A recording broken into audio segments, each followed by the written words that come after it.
Good evening, welcome to Rehab Talk Radio. This is Kovac, we're hanging out with Chris. Hey. And we're going to go ahead and talk about how things can go bad in radio when radio goes wrong. In interviews, guys, radio it goes this way as I'm slowly learning this, that things can't always go pan out the way that you'd always hoped and dreamed. Now, I had really mulled this one over on what to do with this piece of art that you guys are about to hear. It was speculated whether even not to show to even show it onto YouTube, but through the powers that be, we decided that it would be definitely best served to bring in the darkness with the light, that it's all a learning experience. And I wanted to give my co-host Chris here just the absolute kudos on how he handled it and how he's handling it now, how he's totally a trooper through the whole thing. Definitely kudos, man. Thank you. Yeah, no problem. Thank you. Absolutely. To go over briefly what went wrong in this interview that we were interviewing you with was, first off, we were totally on dead no notice. You know, we were completely unprepared, which my bad on that one. Absolutely unprepared. We were like no notebook and no pencil in high school. You know, just everybody wanted to kick our ass. We were done. And we had our co-host. My co-host at the time was AD. Our chair positioning had me and Chris were right next to each other, but the AD was just way too far away on the matter. He might as well have been talking from Bacoima. You have to really turn the volume up. Just kind of a spoiler alert if you want to hear what he had to say during this interview. Next was our computer volume on the computer, because I'd been running it through a phone, all of our intro music, and that I hadn't tried with a computer before. So if you listen really closely, you can hear the little clickety-clack of a mouse going off and the volume going all screwy every north and south direction. Probably the best part of the interview, or all-time low point, was probably when AD like dipped. Yeah. He had a date or something. We don't know. He just up and dipped. He had an important girl to go see. Fight with the door on the way out. You could hear the door. It's about, I think it's 7 or 8 minutes in. You can listen and hear that door slamming about 2 or 3 times because he was trying to be quiet, but just a disaster. Another folly that now this one happens quite often. I do edit it out, but we're not used to not saying the name of where we're at. Yeah. When you say a name in a rehab place, there's certain laws you got to follow, and just to be able to do a podcast without any officiality behind it, you just got to leave that stuff out. Yeah, you do, and it's happened every single time that I've done an interview. I've had to edit out that name. Not a worst part, but definitely one worth mentioning. Next was I got to take the brunt on this one. Is that the communication? Normally, when I'm with a guest, I go over like the rules of it. Mm-hmm. Like when I'm ready to talk, or somebody else is ready to talk, we make it a point to raise our hand so that our communication, we're not talking over each other. That I forgot to completely go through, so that was also a disaster. And poor Chris over here had no idea about it. I didn't go over with him at all. I just assumed everybody knew everything, and my head was 9 different directions, which is, if anybody's ever doing a podcast, make sure you're focused and got it pre-planned out. That was definitely learned from my mistake. So our communication was bad. We had no planned questions. We definitely winged it. It might as well have been a live podcast that we could delete. You don't want it to sound scripted, but to know what you're answering at least, so you're a little bit prepared helps. Exactly. Know what questions are coming at you, because it seemed like you can hear it throughout the podcast that questions were made completely on the fly, you know, and once again you completely troopered through. It was excellent on your end. Quick thinking. Very quick thinking. AD, I think he was too far away to understand the whole 100% of everything that was A, going on, and B, falling apart. So kudos to AD. He did do his best. So sometimes in life, it's just the way it goes. I just want to reiterate to you, Chris, that your story is incredibly important. I do take this podcast seriously. There's just some things that you got to accept. You got to take the hit on, and this one's definitely one that I take a hit on. So this is why, for the first time in Rehab Talk Radio history, and I think any Rehab Talk Radio, any radio history period, that I had a guest on that I have as my co-host that is that is going over the post-fight interview on just a UFC match that is completely just disasterified. Yeah. You know? Well, I was glad to do it, and I'll be around again, I'm sure. Oh yeah, I definitely hope to have you back. You handled it like a champ. And then also, finally, was, guys, we're in rehab. I mean, that's where we are. We are not in a sound studio with like $1 million equipment, with everything that just goes hunky-dory. You know, you're gonna have volume that comes in and out. You're gonna have static effect. You're gonna have distance effect. You're gonna have background noise. You're gonna have basically the environment has to be completely right, which is why I like doing it late at night, because I feel like the buzz of the air has calmed down in the day. It's really a chill time, but high energy at the same time. Yeah, a lack of equipment does make a big difference. Operating on absolutely zero funds, just what you have. And that cancels out a lot in editing, a lot in microphones, all that. So coming out with something quality at all takes a lot of effort. It does. It does. Like the music we have right now, it's literally coming out of the volume of a computer. We hope to fix that and reiterate it and make it more improved for the future. But as for now, guys, you know, I was gonna go over the video itself. That would have been a really great way to go. Is there a part of the video that you remember going, holy shit, what's going on here? Like, was there a part? There had to have been. Not particularly. When we lost AD, that was a little bit of a misstep. We didn't really have that planned. We didn't know what was going on, but we troopered through it. At first, I thought he just had to use the restroom. Yeah, I thought he'd be back. No idea that he actually had like a hot date or something going. I didn't know. Hey, kudos to AD. He did good. He definitely troopered through as a sidekick, given the circumstances of everything that was going on at the time. Very good question. And I just remember trying to hold my own. I remember the low point for myself was probably when I knew everything was going south. But it seemed like it really balanced itself out and recovered itself in that latter part of it. So I'd say the first maybe 15 were like weird, but after that, yeah, it turned into more like a conversation near the end. So it smoothed out. It did. And you in this podcast, guys, you still learn a lot about Chris's story. You learn about how he thinks, his feelings on religion, and his feelings on the program itself. So it is in there. So ultimately, I decided that, you know, the bad with the good. So this is why we're doing the podcast. Yeah, I agree fully. All right. So without further ado, guys, here's the unedited, unscripted version of Disaster on Air. But it is Chris's story. It is an important story. It is a good story. So, yep, no holds barred when radio goes wrong.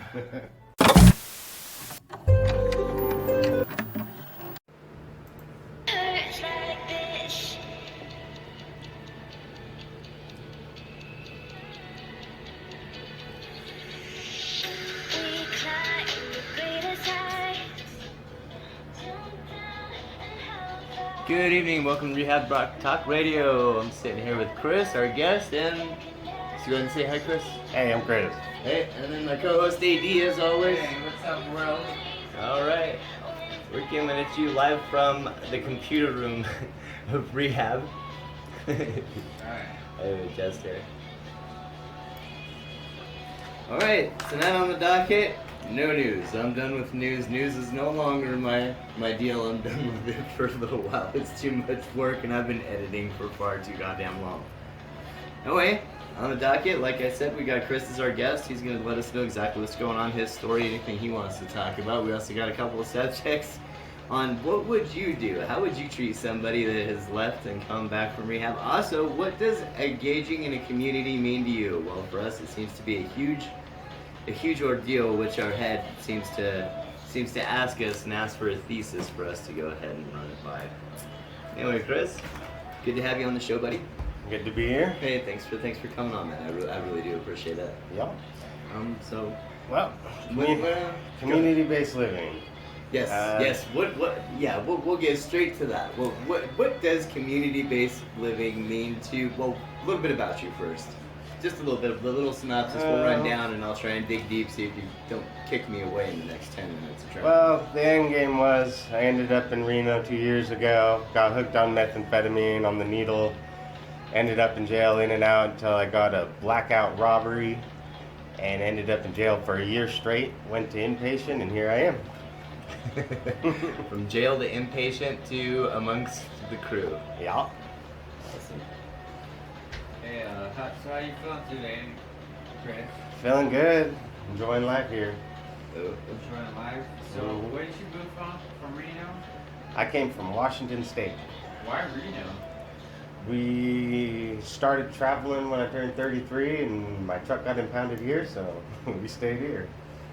Right on. With that being said, do you have kids or anything? Are you forced to be here, or is it a life choice? just to clarify that, when you come into rehab, folks, you get it's usually by two ways. One is by choice, and the other one is by force, meaning like police force.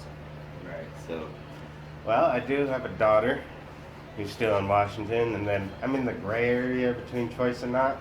I took a deal that gave me 2 years probation and 1 year drug court. During that time, I had to have somewhere to live.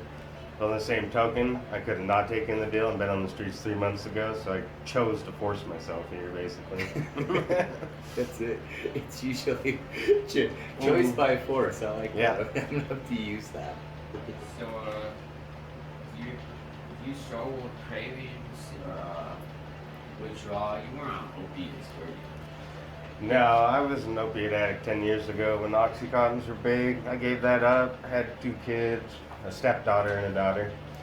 And then here it was just methamphetamines, and here it's got a lot of ecstasy in it, so you're shooting that up too. Cravings? Ecstasy? Did you say Yeah. people shoot up ecstasy? It's in the meth here.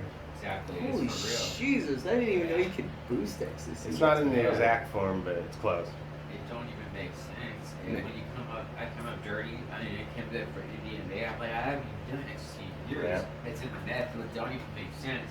But they put you down meth nowadays. It's wild. Telling you. I'm sorry. I don't even know why they do it. No, maybe. Well, we were talking last time. You got it. We were talking about people putting fentanyl into Exactly. Yeah. to make it more addictive. Now, but you get that. And you need it more. You try and stay awake, and fentanyl's putting you down. Right, right. But ecstasy is more like a touchy-feely club drug. Like when I hit, I've never personally done ecstasy, but when I think about it, I think like that movie Bad Boys 2. Yeah. It's like you rub your rubber. Yeah, it's a sensual thing. That's for sure. And then, what was it? Speaking of ecstasy, one of the last days before I quit, I had 4 rolls. Little, they call them smackers, but ecstasy pills. And, I took 2 at once. It was driving around all day. Those things. And the other 2 I had to throw them out the window. I'm like, fuck, I can't have these motherfuckers on me. I went to jail. I am those motherfuckers. When I got pulled over, I had white shit on the side of my mouth and stuff. He's Were you, like, trying to filming lie it? in front of me, the cop. I have white shit on the side of my mouth. He's looking at me. Were you foaming at the mouth? No, I just, when your mouth gets dry, I will get the white stuff easily. And I don't know, it's bad luck. That being said, ecstasy, Drugs, the opposite of a 4-leaf clover. Yeah. And then cravings. I went 10 years sober and I still had cravings. It never really goes away. It just gets easier. In here, it's nice because nobody's got it. It's never in front of your face. No. People talk about it, not often, and it's not really glorified here much either, which is nice.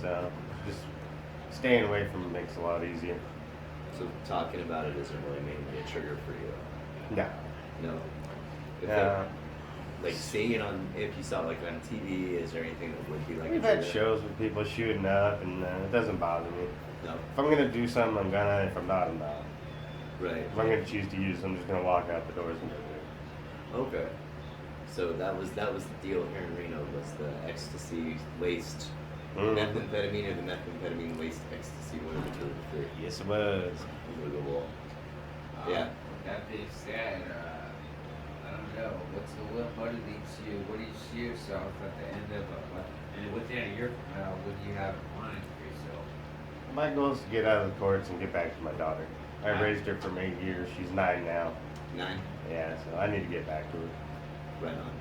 You feel like you've had your fair share of the open road. you got enough good stories to tell. I had my fun. So that she has nightmares at night. No, I'm just joking. Yeah. Yeah, you've experienced enough of this road, and you're good to go on. Mhm. So I mean, there are some people they talk about. Yeah, there's some things that I'll do occasionally. I'm not going totally straight edge when I get back to my normal life.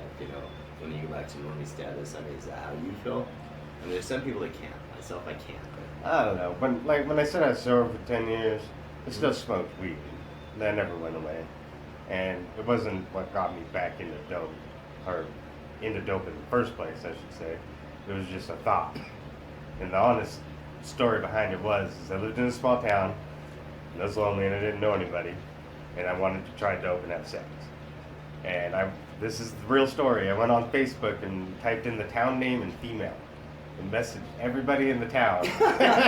Which town was this? Newport, Washington. This tiny little blip right on the border between Idaho and Washington. Oh, that's hilarious. And I found somebody. It worked. And that's what we did. And then I got hooked. I can't even imagine what the message would say. What would it say?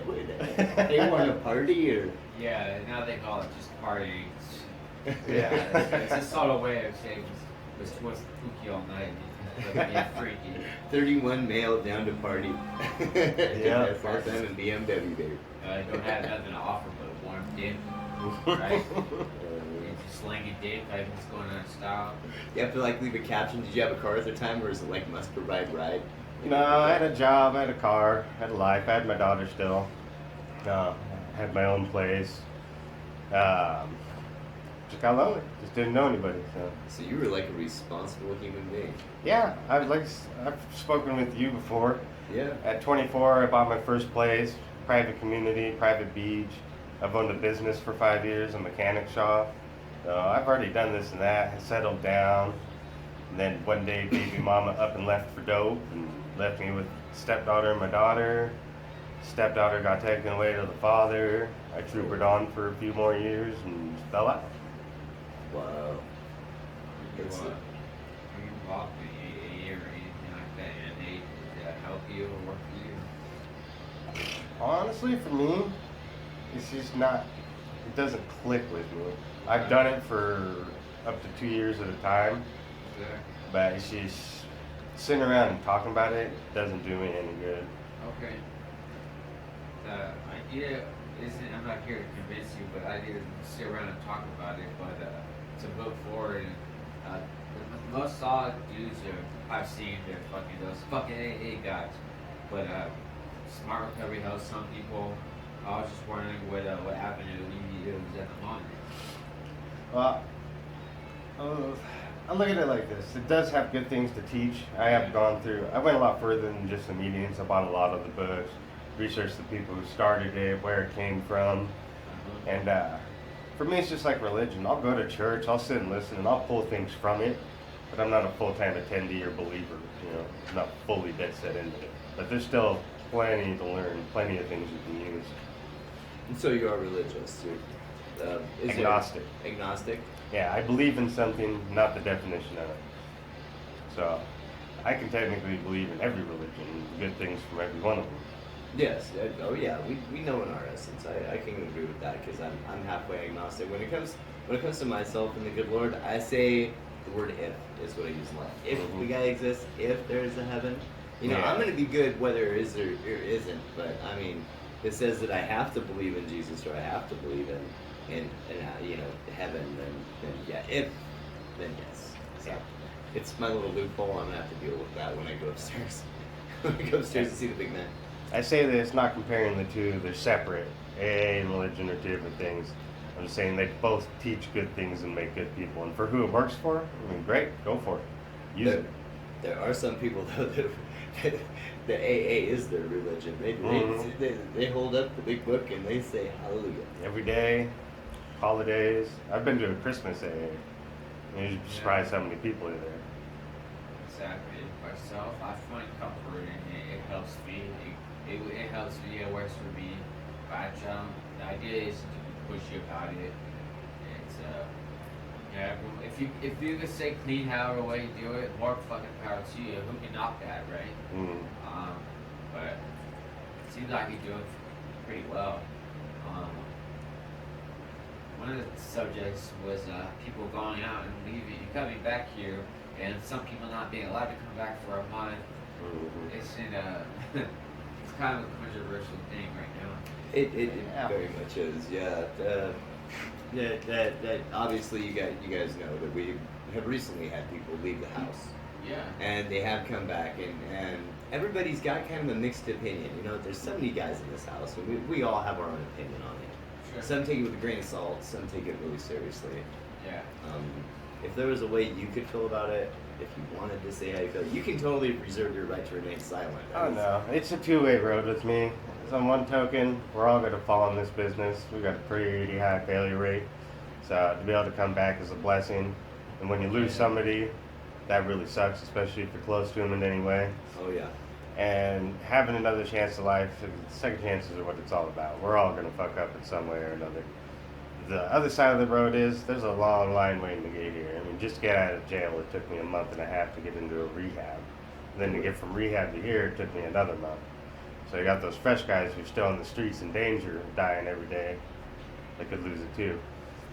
And then where the boundaries start to get pushed is when you see guys come back 3 or 4 times. And it's like, you've had your chances, maybe this isn't your pathway. Maybe there's a different route you should take. Mm-hmm. I was very well said and insightful. How do you feel about it, Edie? Wow. Everybody has their own opinion. I No, don't I know. got it. Yeah, I There's got it. Jordan, you too. There's like it's kind of sucks that there's no like one way. Like everyone should have to go through the 30-day thing, but at the same time, like they deserve to come back. Like you know, Shannon was telling me like I think. Anyways, she was telling me that if I were to go to jail today and get locked up in court, would I be able to come back after coming out of jail? She said you have to wait 30 days. Oh my gosh. She said you Really? have to wait 30 days. You'd have to wait 30 days if I were to get locked up. Coming out of jail, I couldn't come back in a year. And I'm like, really? She would enforce that too, huh? So that's how I feel. Like, some people have to wait 30 days, some people don't. It's kind of inconsistent, and it gives people the wrong idea. Yeah, we had the few of our people that left, and they were gone for anywhere between 4 days and a week and a half. Mhm. They came back. So. Exactly. I guess it's a case by case basis.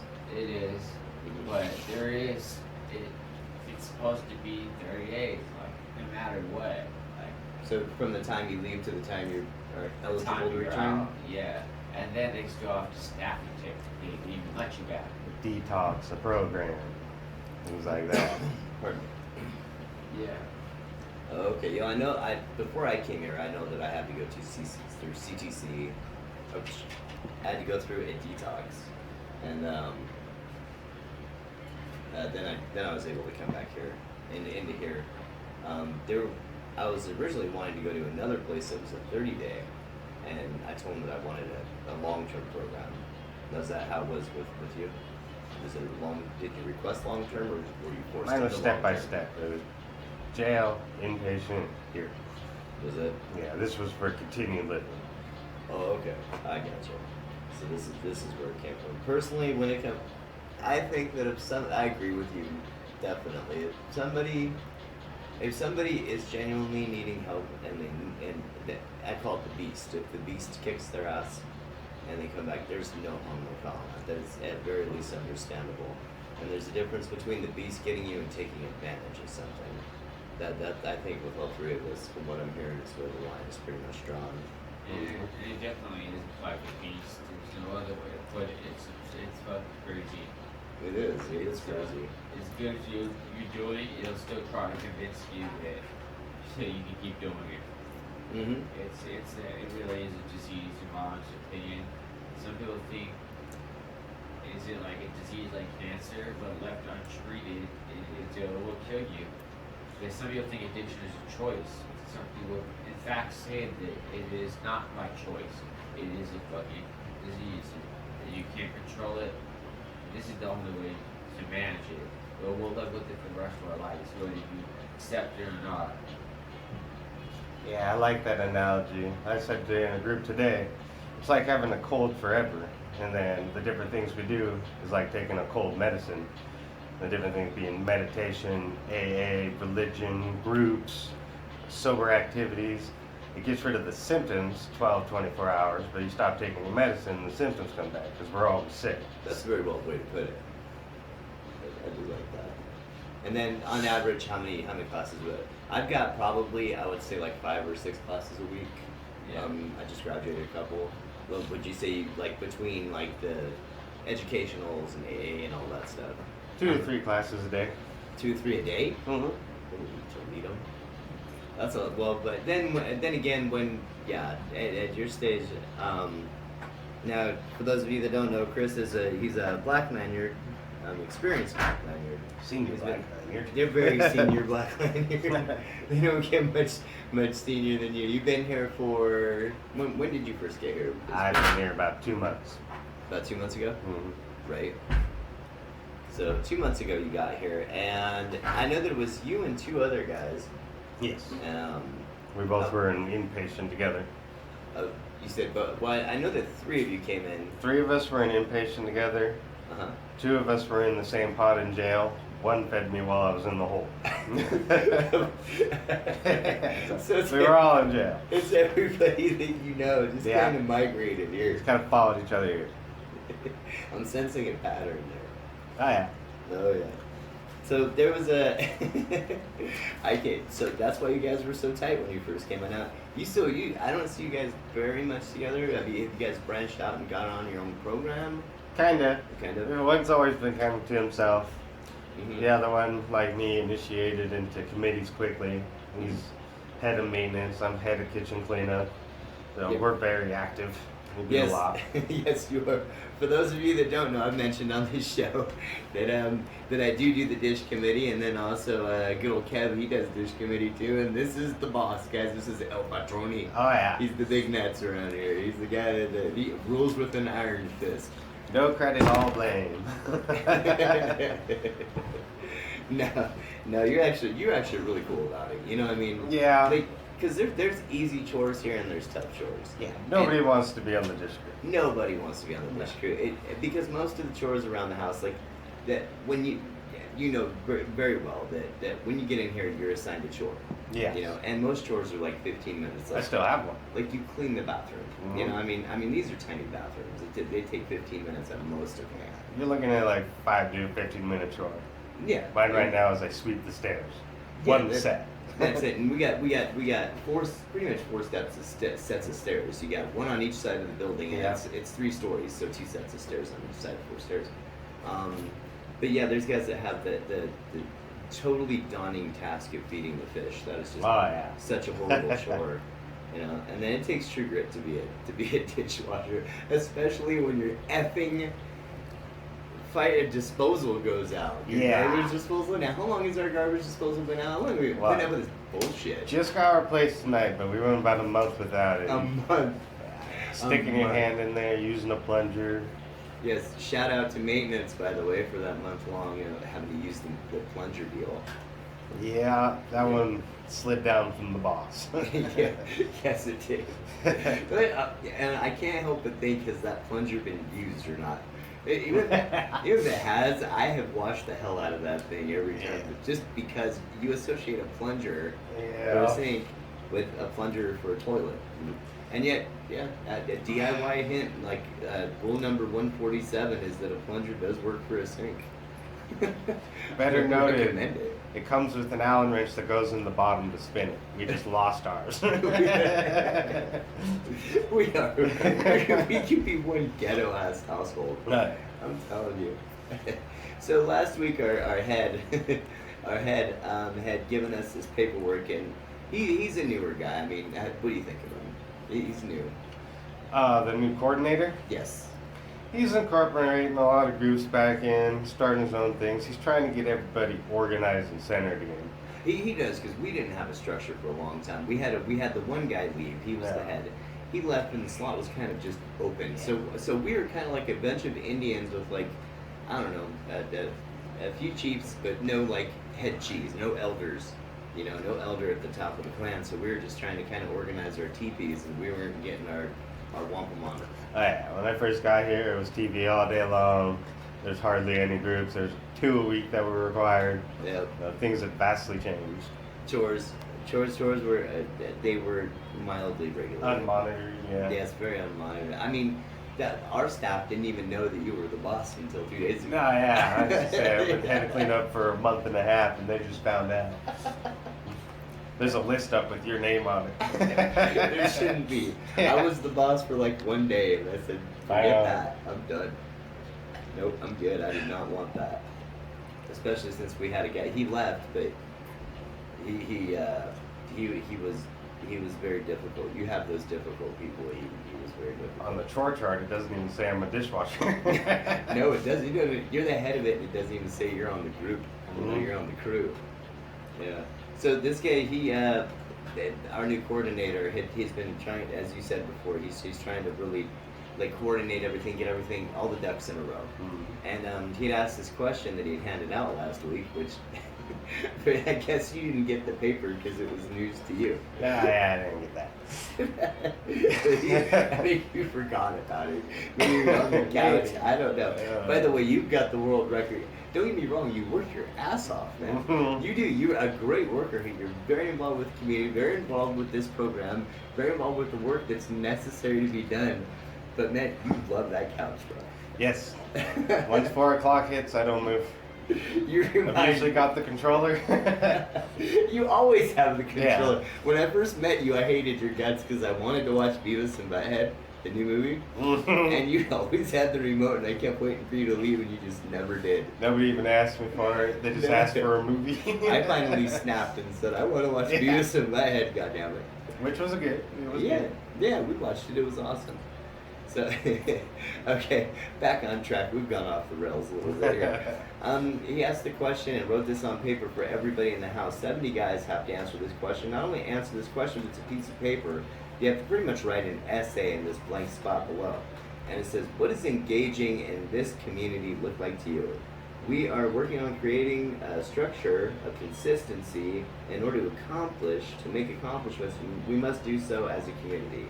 Please share specific examples to be engaged. So what does engaging in the community, what's that mean to you in either specific or non-specific terms? Right off the bat, committees. You want to join 2 committees. Yes, so if you go ahead and break down what a committee is. Committees here are things like, we have a meditation committee, an activities committee, donations, financial, kitchen cleanup, kitchen cooks, maintenance. It's just different groups that take care of different things in the home. Pretty much, yeah. People that have an idea or a realm of an idea, like a meme of a household, I guess is the way to put it. And they form a group with facets of people that share the same interest and that go along with that. Yeah, we even have a chess club. Yes, which I happen to be a part of, and you happen to be a part of. Yes, when I attend. Yeah, when any of us attend. Mm-hmm. We were there was one day I'd forgotten, I'd slept through it. Nobody went.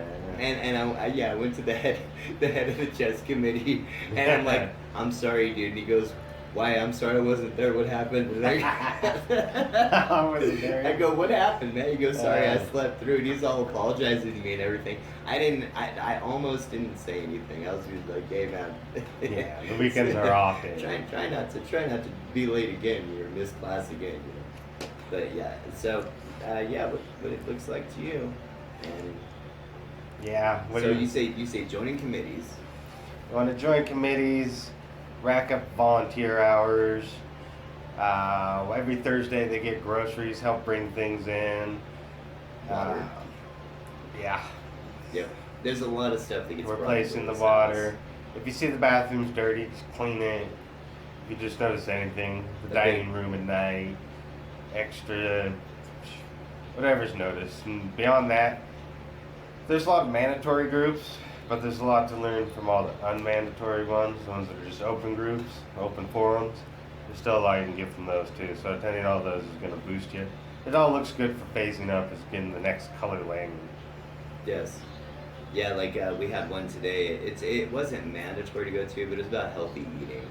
Yeah. And I really do feel like I get a lot out of that. I feel like I always learn something when I go to that. There are some that I feel like I don't learn jack diddly, but that's one of them I feel like I learned a little bit of.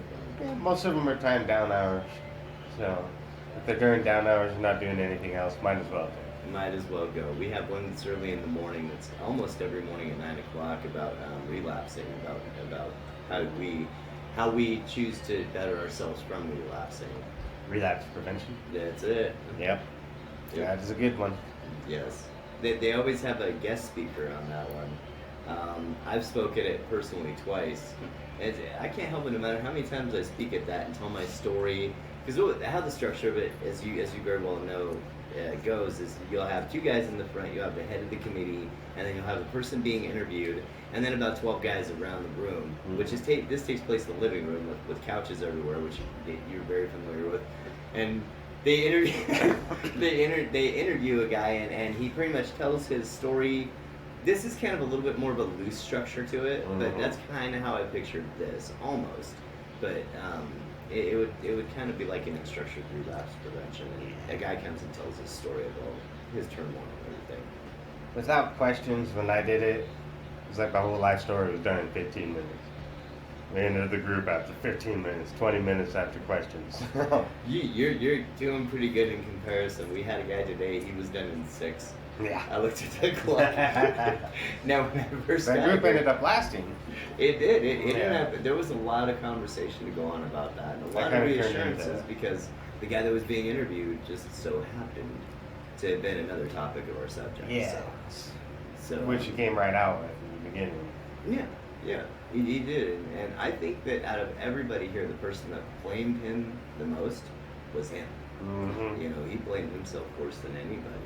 And that to me shows a strong character, somebody that's not taking advantage of the program. Yeah. For the people that are already here, it shouldn't really affect you. Whether it be new guy or old guy coming back, it's the same difference.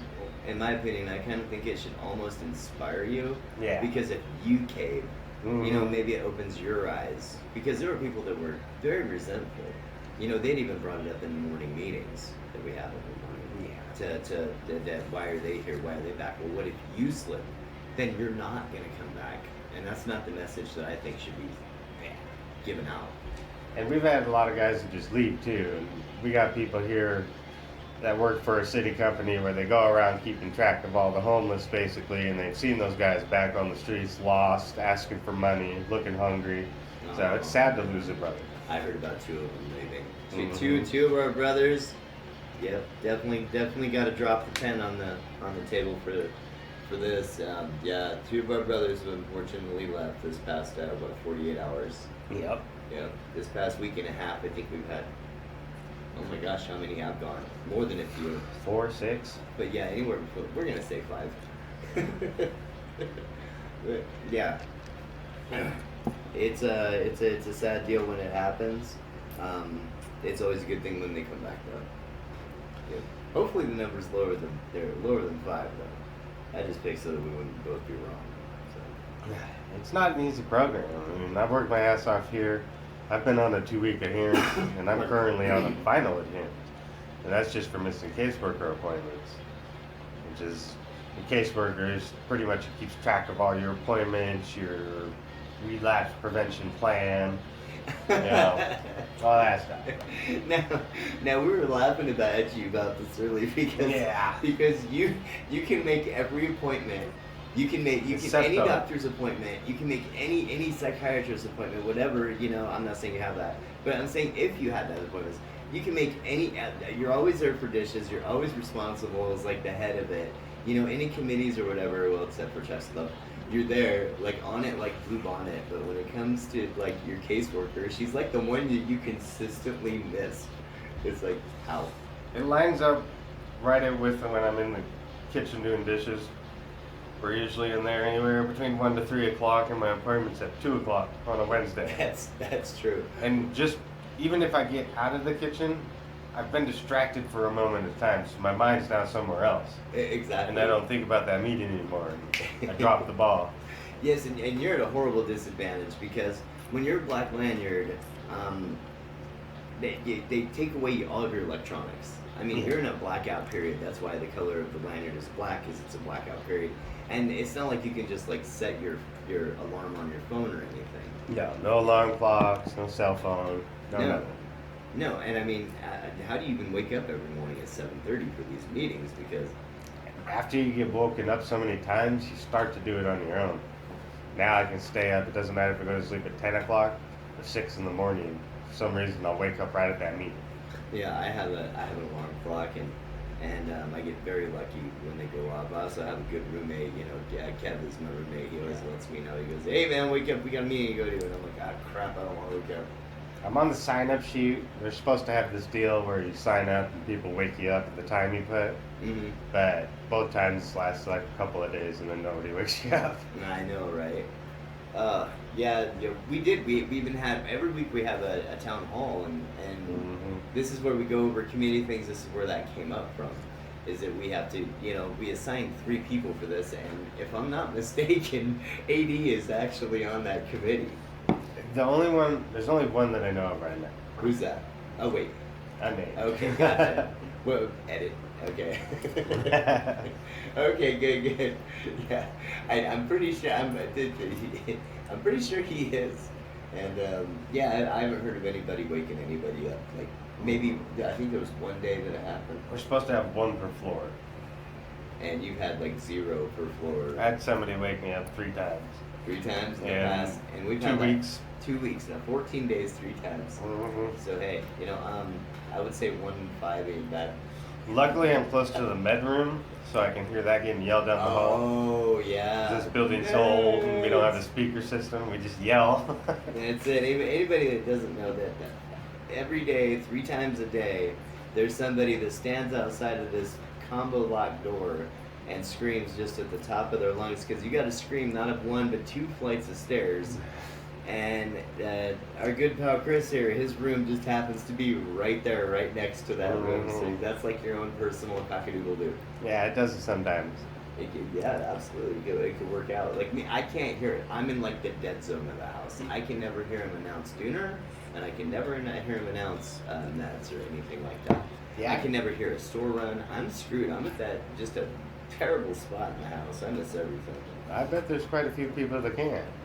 Hey, yeah, I feel bad for the poor bastard that's above me on the 3rd floor.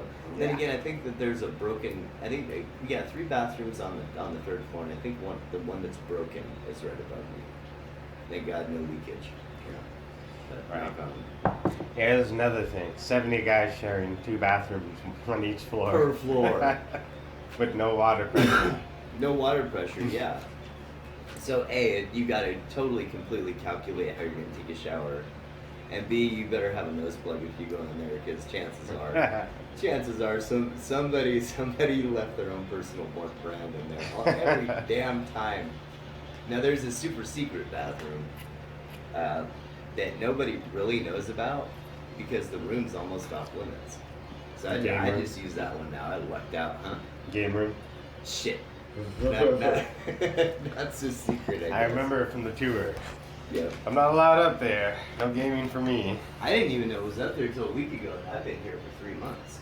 My first month, I didn't know there was 2 on the bottom. You didn't? Mm-hmm. No. It's right down the hall from you. I thought I had to go to the 2nd floor to shower. You didn't even know. Yeah, Jesse showed me. Oop. Oh man, you're hilarious, man. Chris, you're definitely that calm and cool, collected form of the house. Everybody here has a different personality. Like you get a lot of different personalities, and you're definitely you're one of the first people I'm interviewing. You're obviously in the closed circle, and it is funny as hell. I mean, not to say that there's a ranking system there are others in the house that I know him and I'm cool with him, but I'm not on a personal level with him, and obviously we work together and we're part of a lot of the same committees, so obviously we know each other. So, but yeah, it's a trip, and I'm glad you mentioned this, by the way. What engaging in Crossroads community looks like to you, because as you can see, I got my paper here and it's completely freaking blank. I should know what it means by now. I just wanted to get your opinion because I'm going to cheat off it later. And that word community right there is the big difference between going to a rehab and a housing community is like the difference between being clean and being sober. Rehab teaches you to get clean. The community that you live at for a long period of time teaches you to live sober. Now, is that how you view this? As a kid, is it like a long-term living? Yeah, it's a long-term thing to implant a new living lifestyle. Going to just rehab and getting out, it's like trying to go on a diet to lose weight. When you start eating again, you get fat again. Well, I hear a lot of guys. Well, how it was introduced to me was a rehab, and then you graduate into a transitional. Yeah. So I mean, I'm not sure how it is. I've never been to a rehab before. This is the first one I've ever been to. I mean, I've been to like a detox, and then here. That's it. I wouldn't know what your average rehab looks like. Because I mean, if this is a rehab, it's definitely a long-term, extensive, extenuating circumstance type of deal. Inpatient rehab for 30 days, it's like going to school every day. You got somebody talking to you, you're watching the educational videos. You got a class for every hour of the day. If you're lucky, some places have 1 hour of free time, so you slam with education the whole time you're there. You don't have time to think to yourself. You don't have time to worry about anything else. Usually, if any, very little communication with the outside world, phone calls or visits. It's very sealed off. You don't leave the property at all. Here you can move on to getting a job once it's been staffed, and then once you phase up to a certain, it's green once you phase up. You can get more freedoms, 4 hours out, night passes, week passes. Inpatient, it's very solid, strict. It's like boot camp for rehab. But it's short term. Mm-hmm. Okay, so it's like boot camp for drug addicts. Yeah. It's crackhead boot camp. Mm-hmm. Nice.